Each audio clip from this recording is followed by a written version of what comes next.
Hello and welcome. This is my first of a multi-part series of answering the most commonly asked questions when it comes down to financial planning for Canadians. My name is Quentin Chambers. I'm a financial planner and portfolio manager. I work with Canadian business owners, medical professionals, affluent families, and individuals. I've been doing this work for over a dozen years, and one thing to me is clear. People just like you are leaving real money on the table, and on this channel, I show you how to put it back in your pocket. Now, if retirement is your goal, you've probably been working towards it your whole career.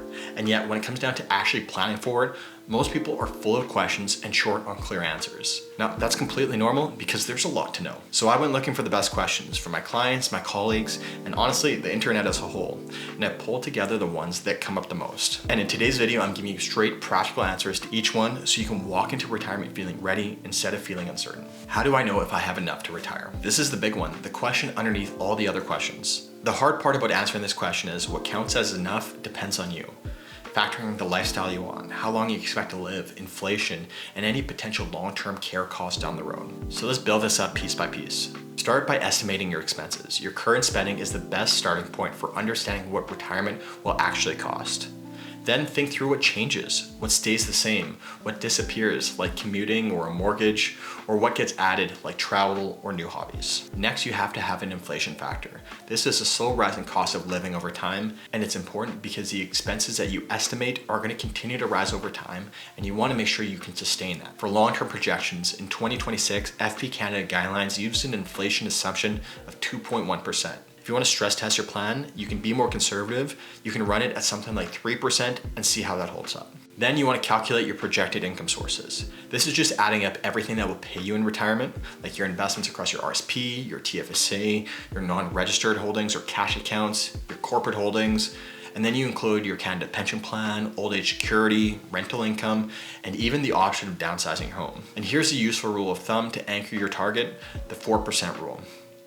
The 4% rule suggests that withdrawing about 4% of your savings each year gives you a strong chance of your money lasting around 30 years. Now, this is by no means perfect. It is a one-size-fits-all answer, but it is a great way to reverse engineer roughly how much you need to save in the first place. When is the best time to take CPP and OAS? This is one of the most important and most misunderstood decisions in retirement, and timing it well can meaningfully change your income for the rest of your life. Now, there's no universally right answer because it depends on factors like your life expectancy and whether you need the money now or not. But here are the guidelines and an important detail.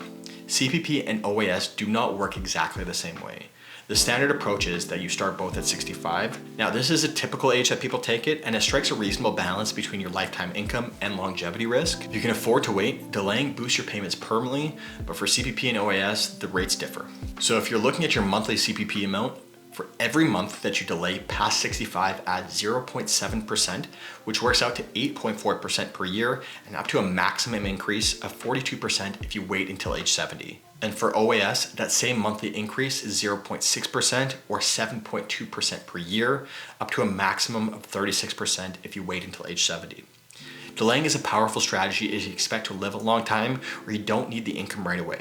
You can actually take CPP early as age 60, but your payments do shrink relative to what you would have received at age 65. On a monthly basis, they shrink by 0.6%, which is 7.2% per year, up to a maximum reduction if you take it at age 60 of 36%. One key difference here is that OAS cannot be taken early at all. The earliest that you can start old age security is 65. Taking CPP early can still be the right call if you need the income sooner or if you have health concerns that could affect your longevity. What strategies can help maximize my retirement income? Once you know your sources, the next step is making them work together as efficiently as possible. A few strategies do a lot of heavy lifting here. First is going to be tax efficient withdrawals. The order you draw from your accounts does matter a great deal. For example, if you draw down your RSP or RIF before you start OAS, it can help you keep more of your taxable income lower later, which may help you avoid OAS clawback. Sequencing your withdrawals deliberately can save you some real money. Second is diversifying your income sources. Having multiple streams, a mix of dividends, capital gains, and maybe even some rental income means you are not overly dependent on any one single income. This helps make your retirement income more resilient. And then third, optimize your investment allocation as you go. Your portfolio should gradually evolve as you approach and move through retirement. You want a balance of growth-oriented investments to keep up with inflation and more conservative ones for stability, so your money supports you across your entire retirement, which could be 30 years or more.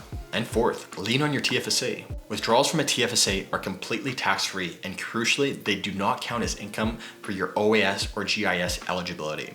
This makes your TFSA one of the smartest tools for topping up your income without triggering extra tax or any clawbacks. How can I protect my retirement savings from market volatility? This fear is real and it's valid because once you're living off your portfolio, a market drop hits differently than it did when you were still working. The good news is that there's concrete ways to manage risk. First, diversify. Hold investments across different asset classes like stocks, bonds, and real estate, and across different geographies too. Diversification helps soften the blow of any single market downturn. Second, and this one is key in retirement, establish a cash reserve. Keep a portion of your savings in something safe and liquid, like a high interest savings or money market account. This cash bucket can cover your expenses for a set period of time, which means when markets fall, you're not forced to sell your investments at a loss just to pay your bills. Third is building on the last idea, which is having a full bucket strategy.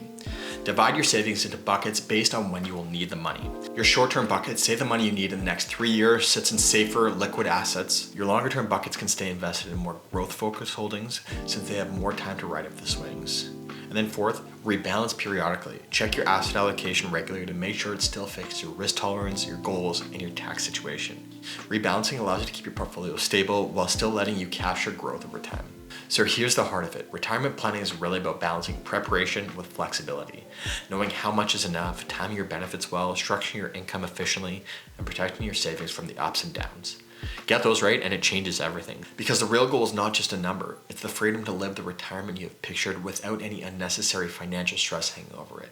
So if you have any additional retirement planning questions, please leave them in the comments and I'll make sure to get back to all of them. Otherwise, thanks for watching and make sure you hit that like button and subscribe so you get videos just like this in your newsfeed. Until the next one, take care.